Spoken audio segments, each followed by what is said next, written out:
अमरावती जिल्ह्यातल्या स्त्री रुग्णालयात व्हेंटिलेटरमध्ये स्फोट झाल्यानं नवजात शिशु कक्षाला आगीत 3 लहान बालकांचा होरपळून मृत्यू। अमरावती दुर्घटनेतील मृतांच्या कुटुंबियांना राज्य सरकारकडून 5 लाख रुपये आर्थिक मदत जाहीर आणि मुख्यमंत्री फडणवीसांकडून या प्रकरणी उच्चस्तरीय चौकशीचे देखील आदेश। कांदिवली लिंक रोडवर मराठी सक्ती विरोधात रिक्षा चालकांची दादागिरी। मराठी सक्ती विरोधात रिक्षा रोखून आंदोलन। सरकारचं आज शिष्टमंडळ जरांगेंची घेणार भेट।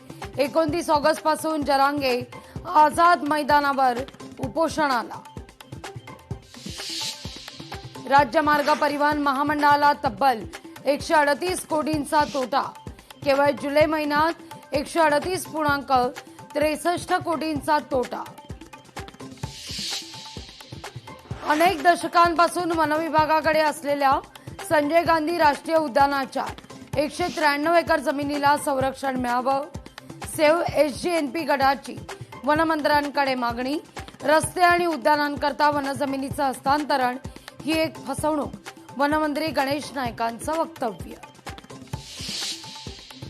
टीडीआर प्रकरणी मंत्र्यांचे एकमेकांवर आरोप, मात्र ठाणेकरांवर कोट्यवधींच्या टीडीआरचा भार।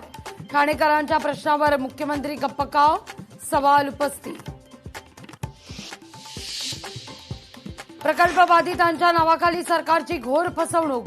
कोट्यवधींच्या घोटाळ्याची माहिती लोकशाही मराठीच्या हाती। अधिकाऱ्यांवर कारवाई कधी? सवाल कायम।